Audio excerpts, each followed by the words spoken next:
Republicans are upset at Eric Swalwell yet again because he took to Twitter and he pointed out, I think what is a pretty good assumption that could happen based off of the way these folks talk. Let's jump straight to his tweet first, you guys. Let's jump down to graphic number 2 here. This is what he said that has them so upset. So he said the Republicans won't stop at banning abortion. They want to ban interracial marriage. Do you want to save that?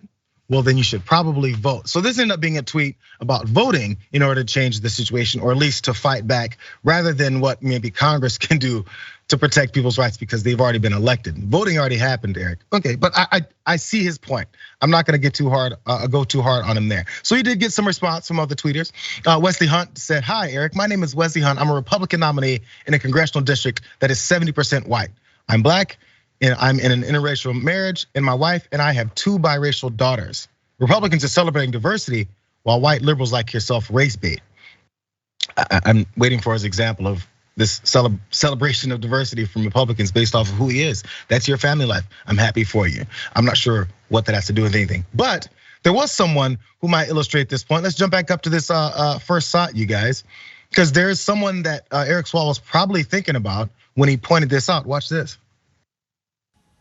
So you would be okay with the Supreme Court leaving the question of interracial marriage to the states?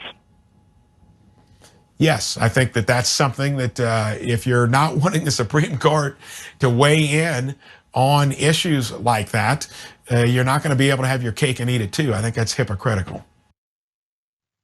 It's hypocritical, according to Mike Braun there of Indiana, that senator.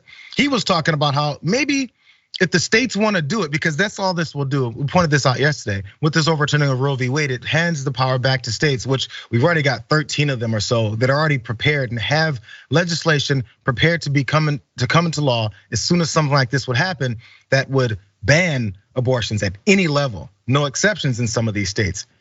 And someone like Mike Braun who says, yeah, sure, give power back to the states to decide things like interracial marriage as well. So maybe our black Republican there who's running for Congress or whatever he's running for might not be too happy with his party once that happens. Now, really fast, Adrian, because there's some a little bit more proof behind this leaked opinion that Justice Alito wrote. Part of my opinion, written by Justice Samuel Alito, explicitly references Obergefell versus Hodges, the landmark decision to legalize same-sex marriage, in Lawrence versus Texas, a decision that legalized sodomy. In the leaked opinion, Alito says these decisions do not protect rights that are, quote, deeply rooted in history. These attempts to justify abortion through appeals, though appeals to a broader right to autonomy and to define one's concept of existence, prove too much, is what he wrote, claiming that the right to autonomy could license fundamental rights to illicit drug use, prostitution, and the like.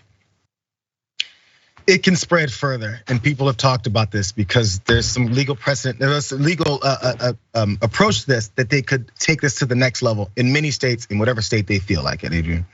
Yeah, because the reality is that if we return those rights to states, so to speak, in terms of states being able to dictate what private actions individuals engage in are lawful and unlawful when we're talking about consenting adults, then what we're gonna have is a completely ununiform legal system throughout the United States when it comes to individuals' privacy rights. That means if 2 men decide to have sex in Texas, as it was those decades ago, then they can be arrested and they can be prosecuted for it, because of how Texas laws are structured. And so by having this uniform national understanding of what our constitutional protections are, which is what the Supreme Court holds hands down, that's something that ensures that each of our individual rights are going to be preserved, and also that we're going to be respected when it comes to bodily autonomy and decisions that we make as consenting adults.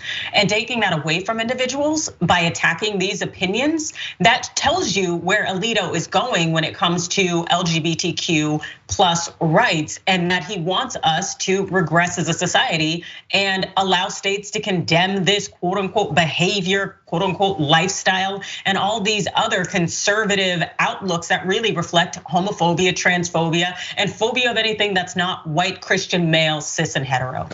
Can I ask you, Agent, just maybe put on your prediction hat, and doesn't have to, you don't have to be held to this prediction or thought.